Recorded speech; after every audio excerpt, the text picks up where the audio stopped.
Assalamualaikum warahmatullahi wabarakatuh. Teman-teman semuanya, kami dari kelompok 5 akan menjelaskan mengenai regresi linear berganda. Pertama-tama, kita harus membuat data analisa. Untuk lebih jelas bagaimana proses pembuatan data analisa, akan dijelaskan oleh Safira. Untuk langkah pertama, analisis regresi linear berganda, kita akan mengklik option data, lalu pilih data analisis. Di dalam data analisis, kita akan mengklik regression, dan akan memunculkan pengaturan begini. Untuk input Y range-nya, kita akan memblok kolom Y dan nilainya beserta nilai-nilainya.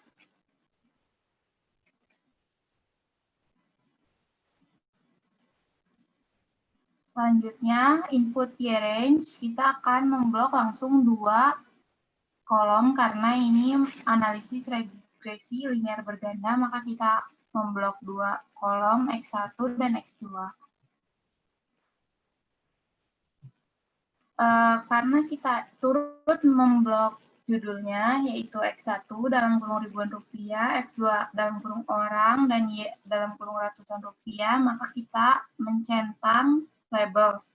Jika tidak turut mencantumkan judulnya, maka kita tidak perlu mencentang labels. Nah, untuk confidence levelnya 95%. Jika ingin diubah, maka centang confidence levelnya dan mengubah angkanya. Selanjutnya, output option.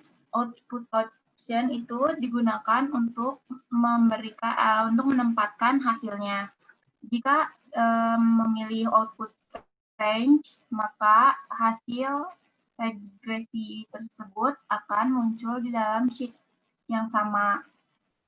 Untuk pilihan New Worksheet Fly, maka hasil akan muncul dalam sheet yang baru, dan untuk New Workbook maka akan muncul di workbook yang baru. Kita memilih New Worksheet Fly. Lalu oke.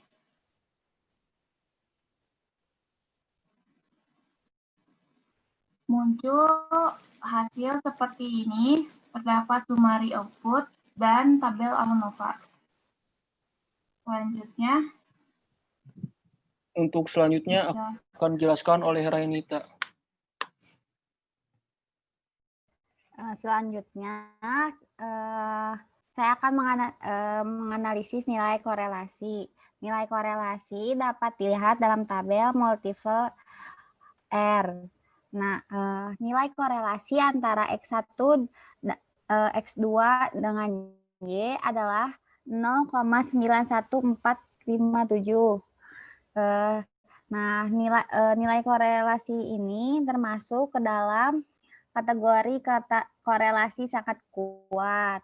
Selanjutnya, nilai koefisien determinan yang terdapat dalam tabel adjust R-square yang bernilai 0,789 atau dapat dipersenkan menjadi 78,97%, yang berarti bahwa X1 dan X2 menjelaskan Y sebesar 78,97%. Nah, sisanya dipengaruhi oleh faktor lain. Hasil output ANOVA menunjukkan F hitung sama dengan 17,899. Dan nilai signifikansinya 0,001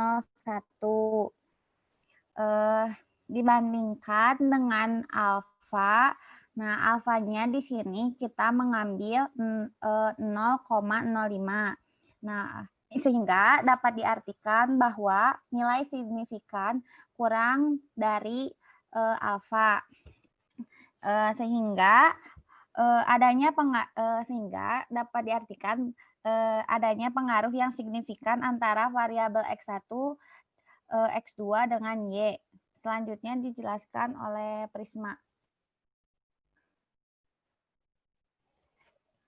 Ya, selanjutnya kita ke uji T. Nah, di mana uji T ini terdapat T-stat, yaitu T-statnya itu T hitung. T-stat itu namanya merupakan T hitung. Nah, di X1 ini berjumlah 3,54. Saya tandai. Terus yang X2-nya orang yaitu minus 0,45. Nah, dari ini kita bandingkan dengan nilai signifikansi dari T, yaitu p-value. Nah, p-value-nya ini yang X1 0,09. Terus yang X2-nya itu 0,66. Di sini bisa kita simpulkan dan bandingkan dengan alfa, di mana X1-nya ini 0,09 ini lebih kecil dibandingkan alfa dari 0,05. Sehingga variabel X1 ini signifikan mempengaruhi Y. Nah, sedangkan yang X2 0,66 kita bandingkan dengan alfa yaitu 0,05 itu lebih besar dibandingkan alfa dari 0,05 ini, sehingga disimpulkan variabel X2 tidak signifikan mempengaruhi Y. Nah, selanjutnya untuk mencari persamaan dari regresi ini, kita koefisiennya. Nah, X1 ini koefisiennya itu 2,49. Nah, yang X2-nya ini berarti minus 0,46. Jadi kita buat persamaan. Nah, dan interceptnya itu 3,91. Nah, kita buat persamaan, yaitu jadinya persamaan dari regresi ini Y sama dengan 3,92 plus 2,49 X1 dikurang 0,46 X2. Selanjutnya pertanyaan analisis akan dijelaskan oleh rekan kami.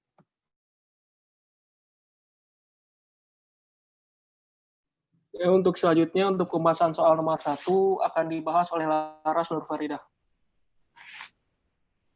Untuk pertanyaan yang nomor 1, pertanyaannya, apakah terdapat pengaruh negatif pendapatan terhadap pengeluaran?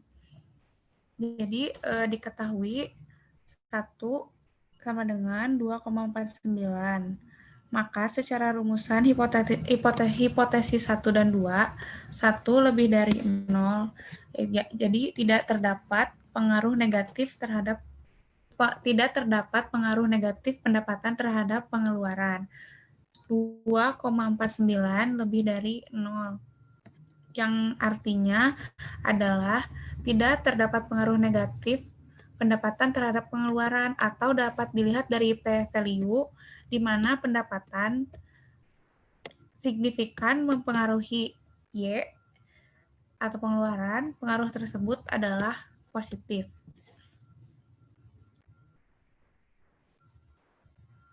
Selanjutnya, untuk pertanyaan analisis nomor 2 akan dijelaskan untuk pembahasan soal nomor 2 akan dijelaskan oleh Tiara Trimaulzina. Pada kasus nomor 2 ditanyakan, apakah terdapat pengaruh positif jumlah anggota keluarga X terhadap pengeluaran Y? Jawabannya adalah tidak terdapat pengaruh positif jumlah anggota keluarga X2 terhadap pengeluaran Y. Karena diketahui beta 2 sama dengan minus 0,466. Maka secara rumusan hipotensi 1 dan 2, pada beta 2 lebih kecil daripada 0, terdapat pengaruh negatif jumlah anggota keluarga X2 terhadap pengeluaran Y. Lalu minus 0,466 lebih kecil daripada 0, yang mana artinya tidak terdapat pengaruh positif jumlah anggota keluarga X2 terhadap pengeluaran Y. Atau dapat dilihat dari p-value di mana jumlah anggota keluarga X2 tidak signifikan mempengaruhi Y, pengaruh tersebut adalah negatif. Untuk selanjutnya, pembahasan soal nomor 3 akan dibahas oleh Indriani Kustia. Pada kasus nomor 3, di antara variabel pendapatan X1 dan jumlah keluarga X2, variabel manakah yang paling berpengaruh terhadap pengeluaran Y? Jawabannya, pendapatan X1 lebih berpengaruh terhadap pengeluaran Y, karena diketahui epsilon 1 sama dengan 2,49 kali 6 per 17 sama dengan 0,878, lebih besar dari epsilon 2 sama dengan min 0,466 kali 4 per 17 sama dengan 0,109, yang artinya adalah pendapatan X1 lebih berpengaruh terhadap pengeluaran Y dibandingkan jumlah anggota kelompok X2. Untuk soal selanjutnya, nomor 4, akan dibahas oleh Anastasia. Soalnya, apakah model regresi berganda yang dibuat memenuhi kriteria model goodness of fit, model terbaik untuk kasus tersebut?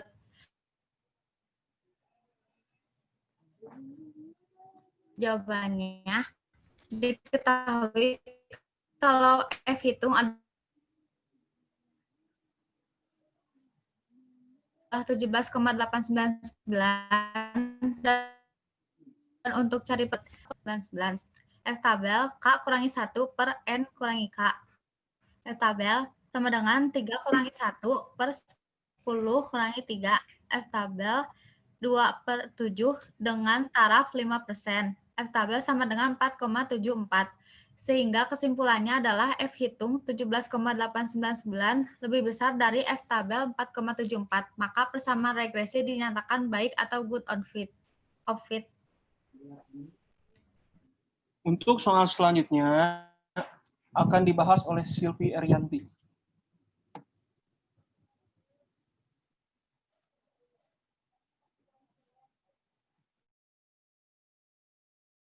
Untuk soal nomor 5, seandainya suatu rumah tangga mempunyai pendapatan atau X1 dan jumlah anggota keluarga atau X2 masing-masingnya yaitu 11 dan 8. Berapa besarnya nilai pengeluaran Y? Artinya, berapa ribu rupiah rumah tangga yang bersangkutan akan mengeluarkan biaya untuk pembelian barang-barang yang tahan lama. Pertama-tama, kita harus menuliskan persamaan Y-nya yang telah dicari di atas, yaitu Y sama dengan 3,92 ditambah 2,49 X1 dikurangi 0,46 X2. Sesuai dengan soal, diketahui bahwa X1 adalah 11 dan X2 adalah 8. Maka Y adalah Y sama dengan 3,92 ditambah 2,49 dikali 11 dikurangi 0,46 kali 8. Hasilnya yaitu Y sama dengan 27,63. Maka biaya yang dikeluarkan oleh rumah tangga yang bersangkutan untuk pembelian barang-barang sekitar 27.630 atau dibulatkan menjadi 28.000. Sekian penjelasan dari kelompok kami mengenai regresi linear berganda. Semoga bermanfaat. Saya Hamdan Abdul Gopur. Wassalamualaikum warahmatullahi wabarakatuh.